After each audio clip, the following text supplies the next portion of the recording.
날 때부터 맹인된 사람이라는 제목으로 말씀을 전하겠습니다. 성경은 참 정직합니다. 그래서 인생을 미화시키지 않고 있는 그대로 낱낱이 우리에게 보여줍니다. 성경을 읽다 보면 이 세상 어디에도 참 고난과 고통이 있구나라고 하는 것을 우리가 곳곳에서 발견하게 됩니다. 그리고 우리 인간의 속에 있는 내 속에 있는 내면의 그 악함을 있는 그대로 이렇게 드러냅니다.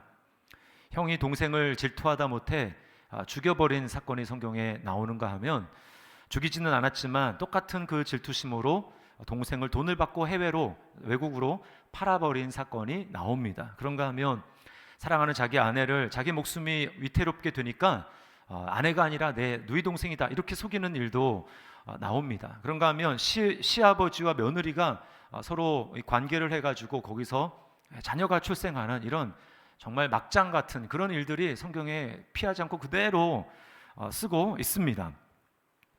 자, 이런 이야기를 통해서 우리가 깨닫는 것은 무엇입니까? 우리가 믿음을 발휘하며 살아가야 될 이 세상은 문제가 없고 또 고난과 고통이 없는 그런 세상이 아니라 고난과 고통이 여전히 있음에도 불구하고 우리가 살아내야 될 세상이라는 것입니다. 인생은 문제투성이고 많은 슬픔과 눈물을 통해서만 통과할 수 있는 그런 눈물의 골짜기라는 거예요. 그래서 시편에 모세가 뭐라고 고백합니까? 우리 인생 70년, 80년 산다고 해도 별것 아니라 그 연수를 다 생각해 봤을 때 뭐라는 거예요? 그 연수의 자랑은 수고와 슬픔뿐이다. 이렇게 이야기를 합니다. 그러므로 여러분, 우리 믿음이라는 게 뭐냐 하면 고난과 고통을 회피하는 게 믿음이 아닙니다. 너무나 괴롭기 때문에 나 더 이상 이 세상에서 못 살겠다라고 해서 수도원으로 들어가 버리는 거, 여러분 그게 믿음이 아니에요. 그럼 믿음이란 뭡니까? 고난과 고통이 여전히 있음에도 불구하고 그 삶 속에서 예수님의 손을 붙잡고 주님과 함께 그 골짜기를 함께 통과해 나가는 거, 이게 믿음이에요. 간혹 신앙을 오해해서 예수 믿으면 고난과 고통이 면제된다 이렇게 막연하게 생각하는 경우가 있는데, 여러분 그것은 잘못된 것입니다. 오해예요. 그런 의미에서 우리가 찬송가 중에서 좀 주의를 하며 불러야 될, 오해를 하지 말아야 될 찬송가가 있는데, 그게 이제 나의 갈 길 다가도록이라고 하는 찬송가입니다. 거기에 보면은 후렴에 어떤 말이 나옵니까? 무슨 일을 만나든지 뭐예요? 만사형통하리라. 경험과 너무나 정반대되죠. 무슨 만사형통입니까? 예수 믿고. 여러분 만사형통이에요? 그리고 만사형통이라고 했을 때 사람들이 기대하는 게 있잖아요. 그 만사형통이라는 속에 내용물, 기대하는 게 뭡니까?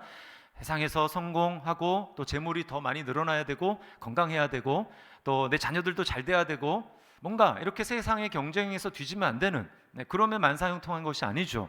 우리는 그 만사형통 속에서 세상의 어떤 성공, 형통, 그것을 꿈꿉니다. 그러나 여러분, 예수님을 믿는 성도들에게 만사형통이라는 게 뭘까요?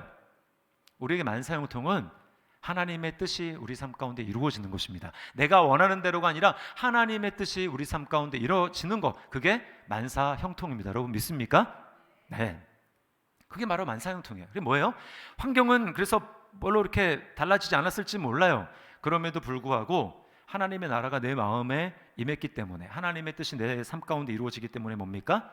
환경을 초월해서 감사와 기쁨이 있는 것입니다. 평안이 빼앗기지 않는 거예요. 세상 사람들은 이렇게 되면 평안을 빼앗기고 기쁨을 빼앗기지만, 우리 믿는 사람들은 우리 속에 예수 그리스도가 딱 중심에 자리하고 있기 때문에 환경이 조금 힘들어서 잠깐 힘들어하고 괴로워할 수 있겠지만, 다시금 마치 나침판의 그 극이 북쪽을 딱 정북을 가리키는 것과 똑같이 우리 마음의 중심에 딱 있어서 평안과 기쁨과 감사를 빼앗기지 않은 것입니다.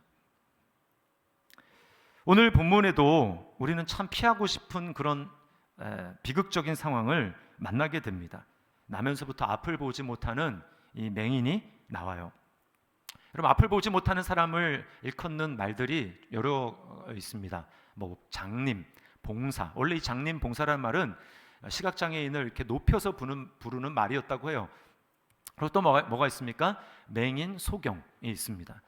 이 맹인, 소경이라는 말은 중립적인 단어예요. 그런데 이제 사람들이 시간이 지나면서 이제 한자를 잘 모르다 보니까 이렇게 좀 장애인을 비하하는 그런 맥락 속에서 이 말들을 쓰다 보니까 원래 의미와 상관없이 좀 이게 비하하는 쪽으로 많이 이제 비춰지고 사람들이 그렇게 받아들입니다. 그래서 오늘날은 통칭해서 그냥 시각장애인 이렇게 쓰죠. 근데 저는 이제 오늘 성경의 맹인이라고 하고 있고, 이 맹인이라고 했을 때 좀 더 이렇게 확 의미가 와닿는 것 같아요. 앞을 전혀 보지 못하는 사람. 그래서 저는 이 맹인이라는 단어를 그대로 사용하려고 합니다. 여러분, 예수님 당시의 이 맹인과 오늘날의 시각장애인은 전혀 다릅니다. 전혀 달라요. 오늘날은 물론 우리가 좀 더 처우가, 장애인에 대한 처우가 개선이 돼야 되겠지만 우리나라는 선진국입니다. 그렇죠? 그래서 이 시각장애인들에게 제공되는 여러 가지 복지와 혜택이 이제 여러 가지 많이 있어요. 뭐 점자 이제 책이라든지 아니면 뭐 이렇게 이제 가사 도움이라든지 아니면 뭐 맹인견 이런 부분들의 지원을 받을 수가 있습니다. 그러나 예수님 당시의 이 맹인의 삶은 그냥 비참한 그 자체였어요. 비참함. 앞을 못 보는 것도 억울한데, 여러분 앞을 못 본다고 생각을 해보시죠. 얼마나 인생이 캄캄하고 힘들겠습니까? 앞을 못 보는 것만도 억울한데 거기에 대해서 이 모멸적인 시선이 있습니다. 사람들의 말. 장애인, 이 앞을 못 보는 사람들은 그래서 생계의 능력이 전혀 없었어요. 오늘 본문에서도 이 거린이라고 하지 않습니까? 그러니까 구걸하는 것 외에는 그가 할 수 있는 것이 없습니다. 그러니까 그게 딱 그 맹인으로 태어났다. 그럼 운명이 그냥 정해진 거예요. 무슨 운명을 개척하고 이런 거 없습니다. 오늘날 우리나라는 어떻습니까? 가끔 신문 보도에서 뭐 어떤 사람이 앞을 보지 못하는데 열심히 공부해서 박사학위를 갖고 그래서 어떤 대학의 교수가 됐다, 뭐 이런 이야기를 봅니다. 그러나 예수님 당시의 시대는 그런 것이 전혀 불가능해요. 맹인 그러면 정해져 있습니다. 그러니까 저주받은 운명이에요. 사람들이 그들을 저 사람은 죄 때문에 그렇게 됐어 라고 생각을 하고, 하나님도 그를 버렸어, 저주받은 인생이야 라고 이 생각을 한 게 바로 이 맹인으로 태어난 사람의 삶이었어요. 여러분 한번 생각을 해보십시오. 그의 삶에 무슨 소망이 있겠습니까? 뭐가 인생이 내가 노력한다고 달라질 어떤 기대나 어떤 소망이 뭐가 있겠어요? 그냥 비참함 그 자체입니다. 그냥 살아있으니까 살아있는 거예요. 그런데 오늘 본문에서 우리 주님께서 우리에게 주시는 메시지가 무엇입니까? 그에게서 하나님이 하시고자 하는 일을 나타내고자 하십니다. 하나님이 하시려는 일을 나타내고자 하십니다. 무슨 얘기입니까? 하나님이 그의 인생에서 다른 사람은 저주받은 인생이야 소망이 없어 라고 말할지 모르지만 그 삶 가운데서도 하나님은 하실 일이 있으시고, 그 말은 소망이 있다라는 것입니다. 하나님은 오늘 이 메시지를 통해서 우리에게 그런 메시지와 음성을 듣기를 바라시는 거예요. 하나님이 하시는 일을 드러내기 위해서 먼저 사람들은 이런 상황 가운데 어떻게 반응했는지를 우리가 살펴볼 때 하나님이 하시는 일들이 좀 더 명확하게 드러날 수 있습니다. 첫 번째로 고난의 현실 속에서 사람들이 하는 일은 무엇인가? 한마디로 얘기하면 원망과 탓입니다. 원망과 탓. 2절을 우리 다시 한번 읽어보겠습니다. 2절 말씀 같이 읽습니다. 제자들이 물어 이르되 랍비여, 이 사람이 맹인으로 난 것이 누구의 죄로 인함이니까? 자기니까 그의 부모니까? 이 제자들의 질문에서 우리는 어떤 생각을 엿볼 수 있습니까? 뭐든지 어쨌든지 죄 때문에 그래, 부모든지 저 사람이든지 죄 때문에 그래 라고 이야기하는 거예요. 이게 바로 인과응보 사상이죠. 반드시 좋지 못한 일에는 죄가 있다 라고 얘기하는 것입니다. 오늘날 인과응보 사상을 가장 잘 보여주는 예가 어디입니까? 불교의 윤회사상이죠. 불교의 윤회사상. 그래서 드라마를 보면 내가 전생에 무슨 죄를 지어서 이런 지금 험한 꼴을 보나 라고 이야기를 합니다. 여러분 예수 믿는 사람에게 전생이 있습니까? 없습니까? 잘 모르시나요? 설마 잘 모르시는 거 아니겠죠? 예수 믿는 사람에게 전생이 없어요. 불교에서는 이 생이 이제 끝나지 않고 계속 바퀴처럼 돌아갑니다. 전생이 있고 현생이 있고 그 다음에 내세가 있어요. 내생. 이게 계속해서 돌아갑니다. 그리고 각자의 생은 생의 삶의 수준을 결정하는 건 뭐냐면 그 이전 생에서 내가 어떤 공덕을 쌓았는가 아니면 어떤 뭐 과오를 범했는가, 그거에 따라 가지고 이 다음 생이 결정이 되는 거예요. 그래서 뭐 청년들, 너무나 힘든 청년들이 뭐 이번 생은 폭망, 이번 생은 포기, 뭐 이런 식으로 이야기를 하지 않습니까? 그게 바로 인과응보를 잘 보여주는 것입니다. 성경은 이런 뭐 이제 윤회 를 지지하지는 않지만, 그러나 큰 차원에서 봤을 때, 일반적인 차원에 봤을 때 우리가 당하는 고난과 고통은 성경은 죄라고 이야기를 해요. 일반적인 차원에서. 자, 하나님이 원래 이 세상을 만드셨을 때 이 세상에는 고난과 고통이 없었습니다. 그러나 지금 왜 이런 고난과 고통이 우리가 있습니까? 그 이야기는, 그 문제는 뭡니까? 인간이 죄를 범해서 하나님과의 관계가 깨졌어요. 하나님이 세워주신 원래의 아름다운 질서가 있었는데 그게 다 깨져버렸단 말입니다. 그래서 영원한 생명이시고 영원한 풍부이신 그 하나님으로부터 인간이 단절되니까, 인간이 어때요? 생명이신 하나님으로부터 단절됐으니까 죽음이 있는 거예요. 그래서 육체적인 죽음, 또 영혼의 죽음을 인간이 당하게 됩니다. 그러니까 죽음을 직면하게 된 거예요. 죽음보다 더 큰 고난과 고통이 어디 있습니까? 얼마나 두려워요. 그래서 영원하신 하나님부터 끊어져서 인간은 유한한 이 죽음이라는 것을 당하게 됐고, 이 유한한 이 자원 속에서 내 힘으로 살아가려다 보니까 어때요? 너무나 두려운 거예요. 앞날이 어떻게 될지도 모르겠고, 어떻게 해서, 그래서 어떻게 될지 모르니까 좀 많이 가지고 있으려고 인간이 욕심을 부리고, 어떻게 하면 다른 사람과의 경쟁에서 내가 우위를 점령하고 더 많이 다른 사람들과 가질 수 있을까? 그래서 서로 뺏고 뺏는 이런 경쟁과 이런 상황 가운데 인간이 살아가고 있다는 것입니다. 그 삶의 중심을 들여다보면 그 마음속에 뭐가 있는 거예요? 두려움이 있는 거예요. 두려움, 불안, 두려움. 이게 다 유한한 존재라는 결핍에서 오는 것입니다. 자, 그러나 고난의 문제를 개인의 삶 속에 어떤 특정한 시간과 장소 속에 일어나는 그 문제 속으로 딱 들어가 봤을 때, 그것은 이게 누구의 잘못인가 라고 생각을 했을 때 우리가 딱 알지 못하는 경우가 참 많습니다. 우리는 나의 잘못 때문에 내가 고통을 당하기보다는 다른 사람의 욕심과 죄 때문에 우리가 고통과 고난을 당하는 경우가 더 많아요. 그렇죠? 뭐 예를 들면 여러분 상품백화점 사건 다 아시죠? 여기 지금 예배 드리시는 분들 연령 정도면 다 아실 것 같아요. 상품백화점. 얼마나 많은 사람이 거기에 죽었습니까? 누가 잘못이에요? 그 사람들, 깔려 죽은 사람들, 그 사람의 잘못입니까? 아니죠. 부실 시공에 참여했던 모든 사람들, 눈 감아줬고 자신이 좀 더 욕심을 부리고 좀 더 많은 이익을 얻기 위해 가지고 그렇게 하면 안 되는데 눈 감아줬던 많은 사람들, 그 사람들의 욕심과 죄, 그것 때문에 다른 사람들이 죽음의 그 피해를 받게 된 것이죠. 좀 더 시야를 넓혀서 보면 오늘날 우리 저와 여러분들을 비롯해서 전 세계 살아가는 사람들은 이 지구 온난화의 피해를 지금 받고 있습니다. 환경이 너무나 달라져가지고 어떻습니까? 뭐 바이러스가 출현을 하기도 하고, 지진과 쓰나미가 엄청나게 예전보다 많이 빈번하게 일어나고, 또 폭염과 홍수. 그럼 이건 누구의 죄 때문입니까? 굳이 따지자면 뭐 알 수 있을 것 같은데 참 애매합니다. 그리고 따지고 보면 환경 호르몬, 또 환경 쓰레기 뭐 이런 것을 만들어내는데 어느 정도 일조했던 우리도 뭐 내가 책임이 전혀 없다 이렇게 말하기는 어렵죠. 여러분, 우리가 이게 도대체 누구의 죄 때문인가 라고 따졌을 때 알기 어려울 때가 참 많이 있습니다. 이런 상황 가운데 인간은 어떻게 하는가? 누군가에게 잘못을 뒤집어 씌우고 희생양을 만드는 거예요. 너 때문에. 그래서 제일 먼저 하는 게 뭡니까? 하나님을 원망하고 하나님을 탓하는 것입니다. 왜 하필이면 나입니까? 왜 그 상황에서 하나님은 뭐 하셨습니까? 가만히 계셨습니까? 하나님은 능력이 있는 분인데 하나님 막아주실 수도 있었잖아요 라고 하면서 하나님을 원망하는 것이죠.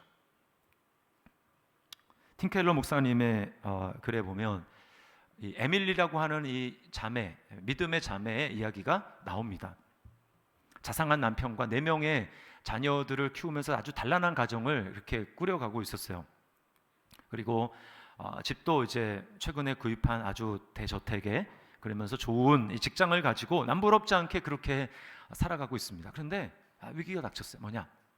불행이 닥쳤는데 남편이 그 다른 여자와 살겠다고 처자식 다 버리고 간 겁니다. 나간 겁니다. 근데 누구냐?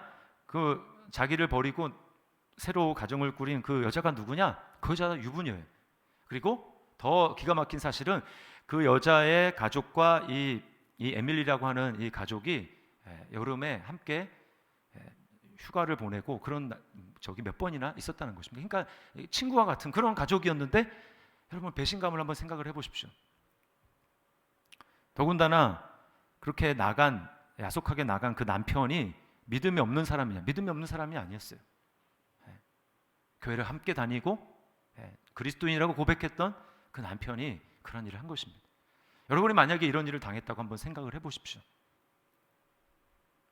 원망이 안 나올까요? 하나님에 대해서?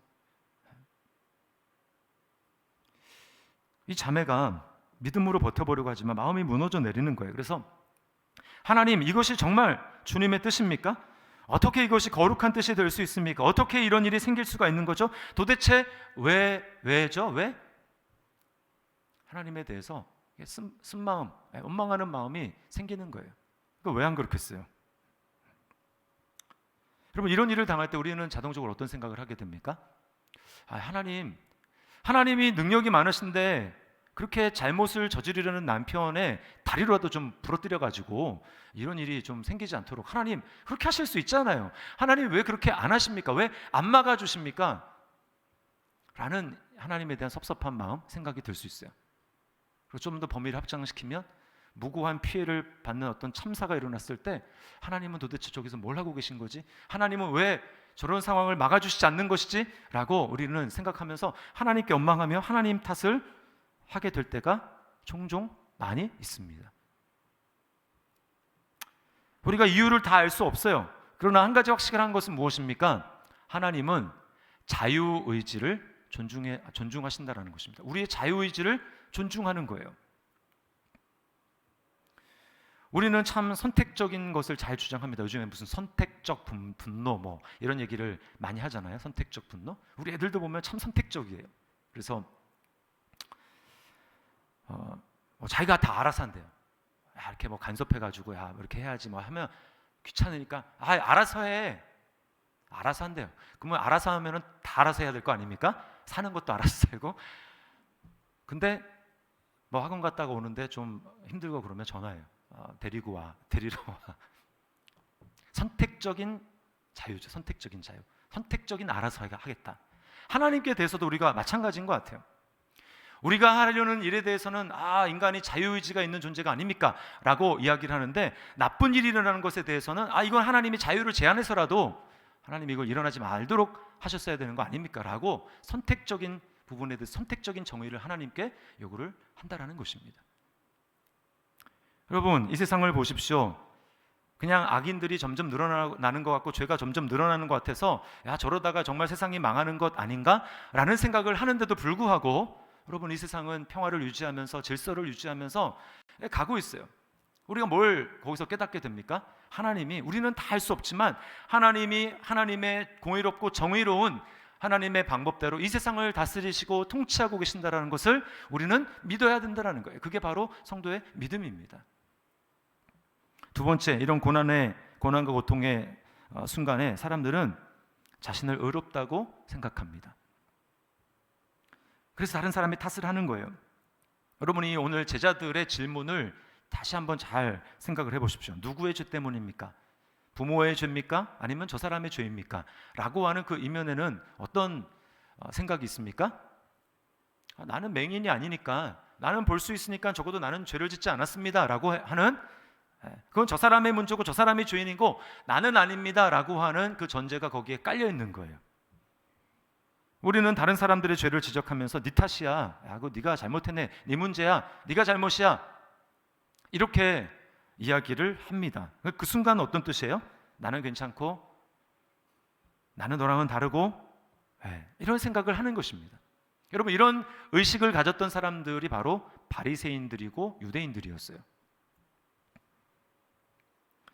나중에 바리새인들이 이 맹인이었던 사람을 신문을 하는데요, 이 눈뜬 사람이 봤을 때 바리새인들이 너무 이해를 할 수가 없는, 상식적이지 않은 거예요. 아니, 어떻게 내 눈을 뜨게 하신 저 분을 죄인이라고 할 수가 있는 거지?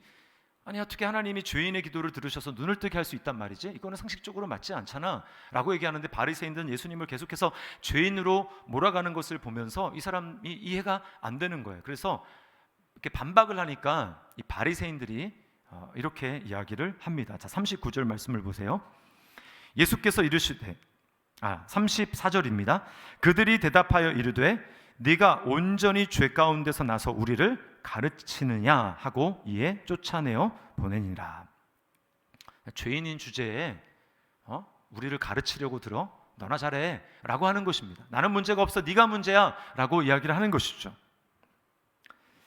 여러분, 이게 바로 문제입니다. 이게 심각한 문제고 이게 바로 중병이에요. 그래서 예수님은 뭐라고 말씀합니까? 바리새인들에게 39절입니다. 같이 한번 읽어볼게요. 39절 시작. 예수께서 이르시되 내가 심판하러 이 세상에 왔으니 보지 못하는 자들은 보게 하고 보는 자들은 맹인이 되게 하려 함이라 하시니. 자, 뭐라고 말하는 겁니까? 바리새인들은 자기는 의롭다, 자기는 본다라고 생각하지만 예수님 봤을 때 너는 못 보고 있어, 너는 맹인이야, 너야말로 맹인이야 라고 주님이 그렇게 말씀하고 있는 것입니다. 여러분, 혹시 다른 사람을 판단하고 있지 않습니까? 다른 사람에 비해서 여러분은 스스로 나는 괜찮은 사람이야, 나는 저 정도는 아니지, 나 정도면 꽤 훌륭한 편이야 라고 스스로 생각하면서 자위하고 있지 않습니까? 여러분, 그런 생각 자체가 뭘 보여줍니까? 나의 자신의 문제를 지금 보지 못하고 있는 내 스스로가 맹인이라는 것을 보여주는 거예요. 우리에게 다 그런 모습이 있습니다. 목사님 저도 마찬가지예요. 단지 은혜가 충만하면 내 문제구나 라고 생각하다가 은혜가 점점 떨어지면 어떻습니까? 날카로운 눈을 하고 상대방의 잘못을 집어내고 지적하고 비난하고 탓하고 라고 하는 것이 우리의 문제입니다. 그러니까 여러분, 오늘 본문에서 날 때부터 맹인된 자 누굴까요? 물론 육신으로는 늘 딱 특정한 이 사람이지만 영적으로 봤을 때 날 때부터 맹인된 자 누굽니까? 바로 저와 여러분을 가르쳐서 주님이 오늘 교훈을 하시는 거예요. 너희가 바로 맹인이다. 자신의 문제를 알지 못하고 자신의 죄의 실체를 발견하지 못하고 그리고 그렇기 때문에 하나님을 보지 못하는 너희야말로 바로 날 때부터 맹인된 자들이다. 여러분, 그러므로 영적으로 봤을 때 날 때부터 맹인이 아닌 사람이 누가 있습니까? 다 우리는 날 때부터 맹인으로 태어나는 거예요. 스스로는 굉장히 괜찮은 척 생각하고 다른 사람은 다 문제 있는 것으로 생각합니다. 그래서 심리학에 귀인 이론이라는 게 있습니다. 귀인 이론. 이게 뭐냐면 굉장히 복잡할 것 같지만 간단해요. 그러니까 자기가 잘못을 하잖아요. 자기가 잘못을 하면 이렇게 이야기를 합니다. 그럴 수밖에 없는 상황이었어.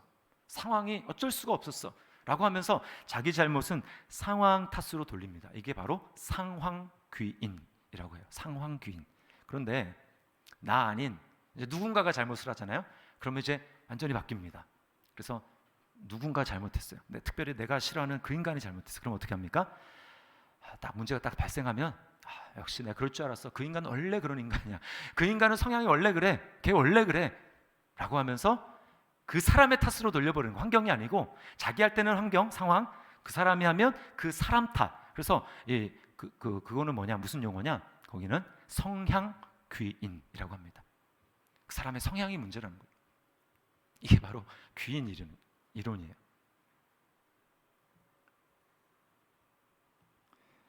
뭘 보여줍니까? 우리 자신이 나를 잘 보지 못하는 우리 자신이 맹인이라는 것을 보여주는 것이죠.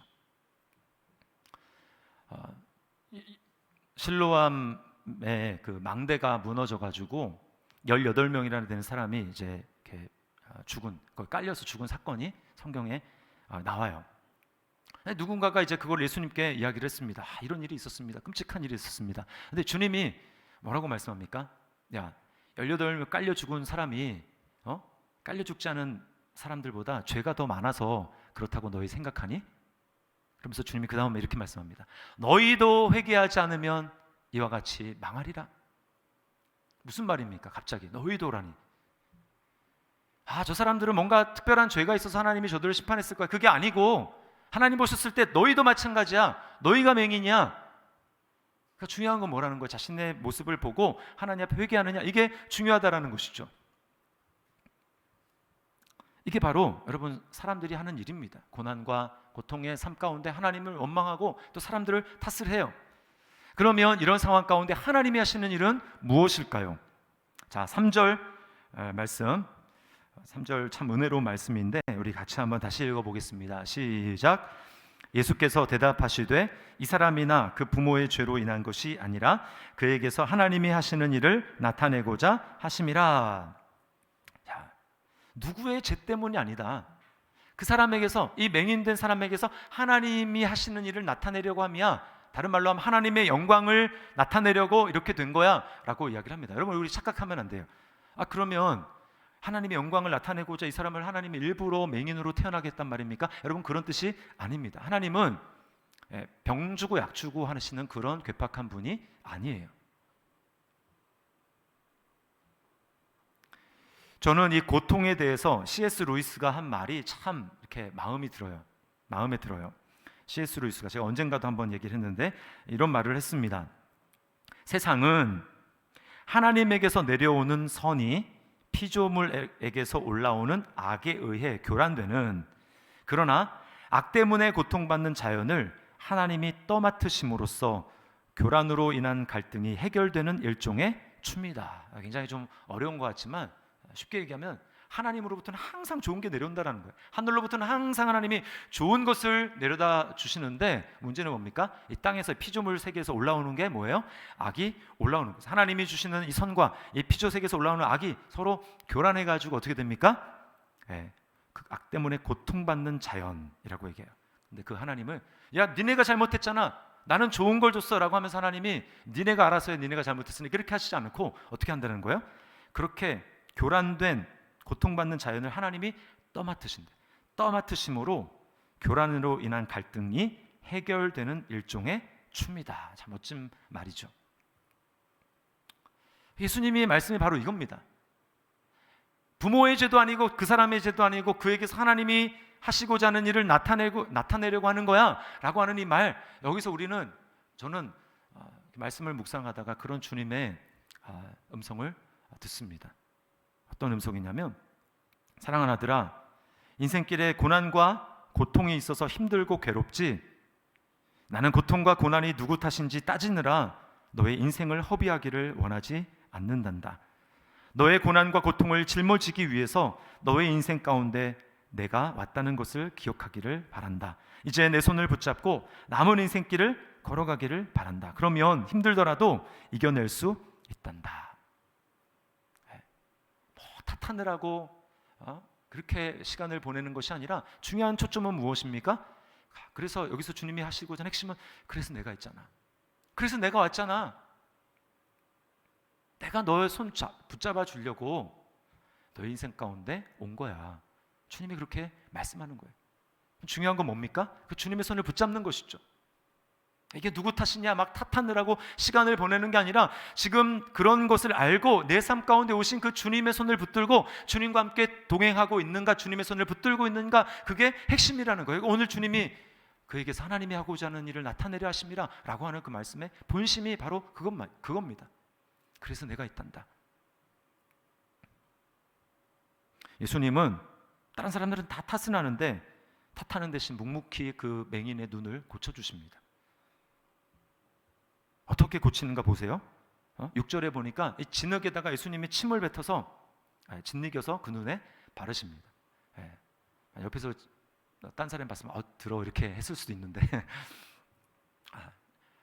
저는 이렇게 예수님이 진흙에다가 침을 이렇게 해서 이렇게 짓이기는, 그래서 눈에 바르는 장면에서 어떤 장면이 생각나냐면요, 창세기 1장에 하나님이 천지를 창조하실 때 인간을 이 흙으로 빚어서 만드시는 그 창조의 장면이 생각이 났어요. 하나님이 원래 그렇게 아름답게 만들고 이 세상에 아름다운 것들만 있었는데 인간이 죄를 범하고 타락함으로 어떻게 됐습니까? 더 이상 하나님을 볼 수 없는 존재가 됐어요. 이제는 서로 아름다운 것을 보는 것이 아니라 서로 잘못을 보면서 지적하고 탓을 하는 그런 정말 살벌한 세상이 됐습니다.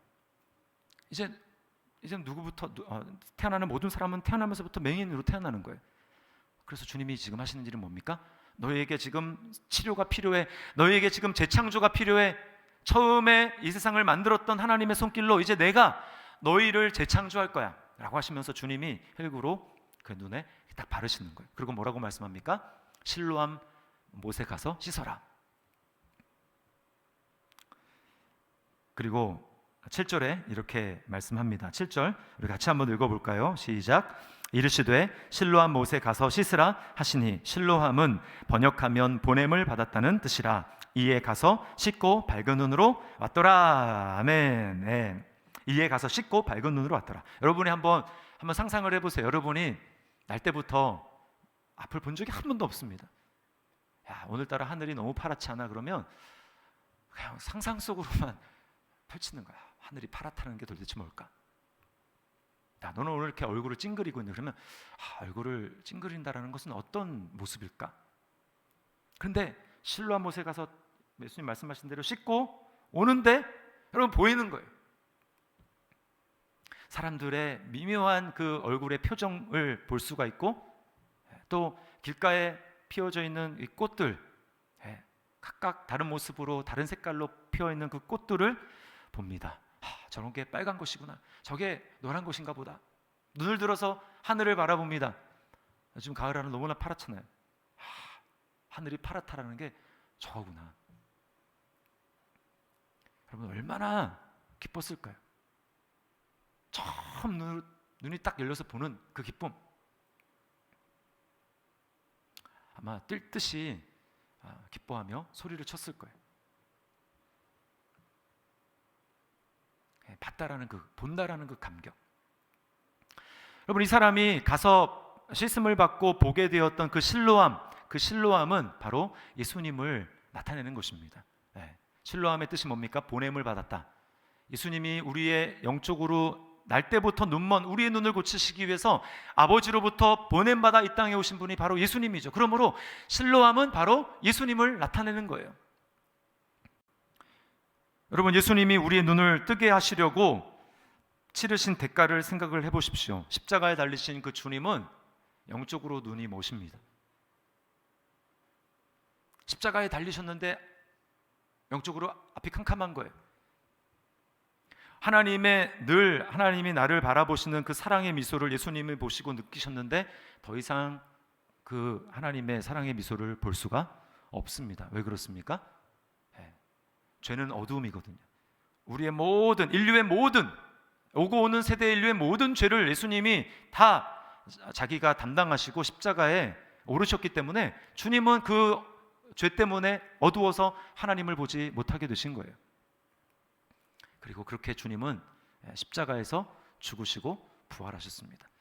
여러분, 주님이 우리 때문에 보지 못하는 자가 되셨기 때문에 이제는 우리가 예수 그리스도를 믿음으로 예수님 안에 있는 저와 여러분들은 이제는 눈이 열려서 하나님을 보고 내 자신이 어떤지 볼 수 있는 맹인이 아니라 눈이 열린 사람이 된 것을 여러분 믿으시기를 바랍니다.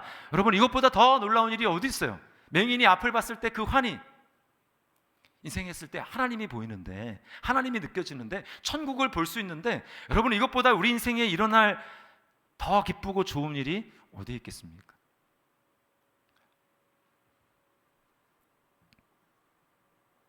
그리고 그 주님이 지금도 나를 떠나지 않으시고 내 손을 붙들고 나와 함께 하세요. 1부 때 그 찬송가 부른 것에 나 같은 죄인 살리신, 우리 잘 알잖아요. 어메이징 그레이스. 근데 거기 보면 이제 끝에 1절 끝에 뭐 합니까? 광명을 얻었네 이렇게 하잖아요. 그게 좀 직접적이지 않습니다. 영어는 어떻게 됐습니까? Was blind but now, 그다음 뭐죠? I see. 전에는 내가 눈이 멀었었는데 이제는 봅니다. 영적인 거죠. 영적인 것.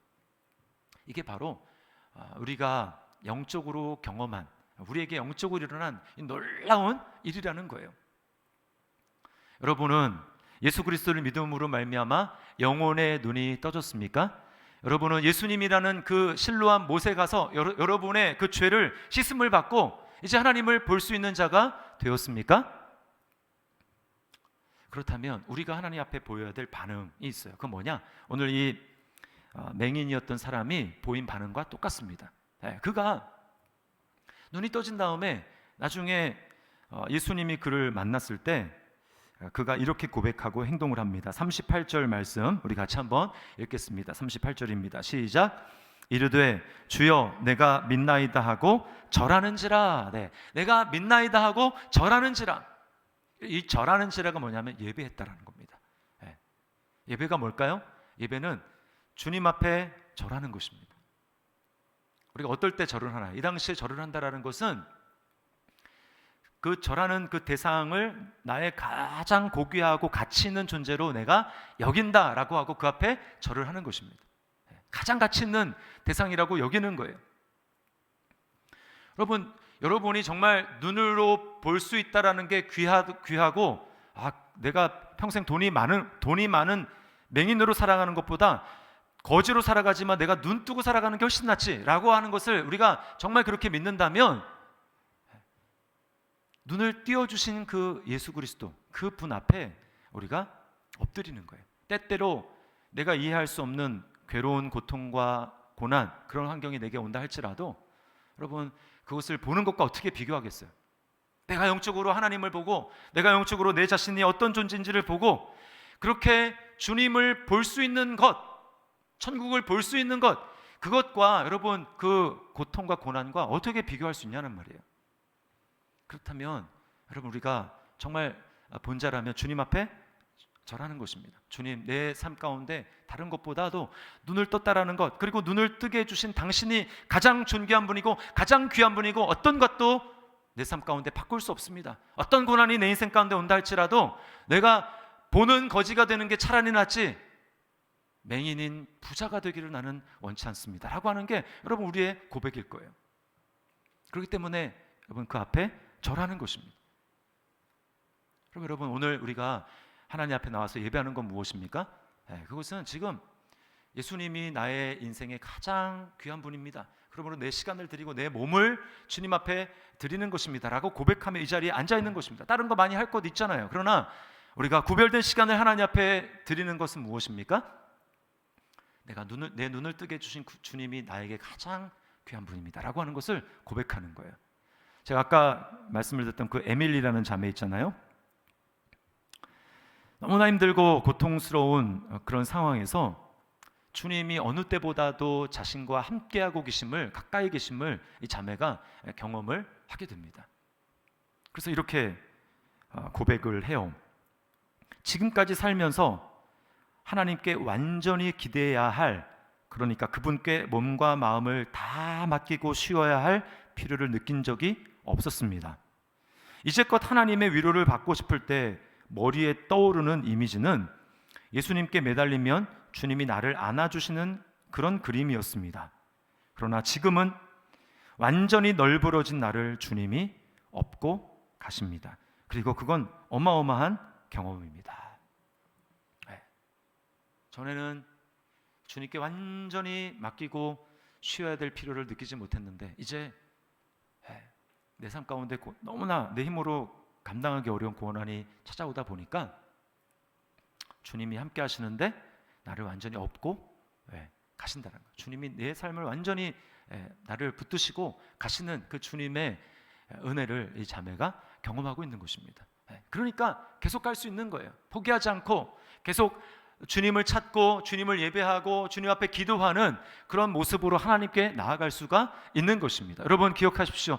우리 인생에 고난이 없기를 생각하지 마세요. 고통이 사라지기를 생각하지 마십시오.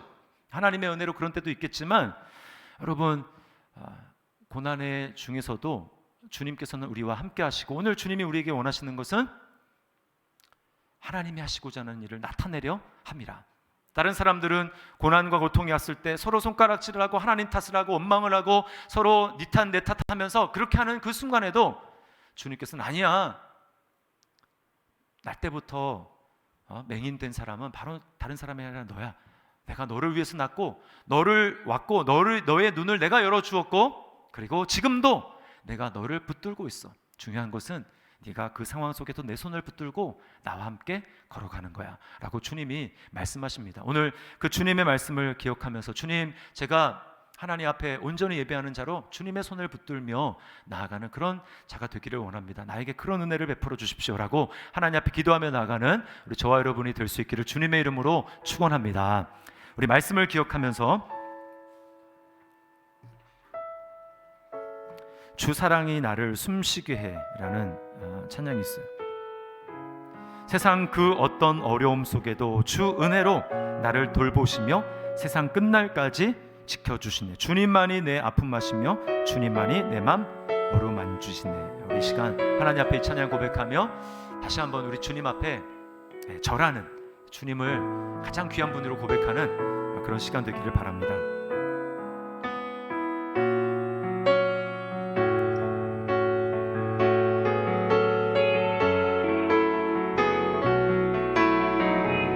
주 사랑이 나를 숨쉬게 해. 주 사랑이 나를 숨쉬게 해.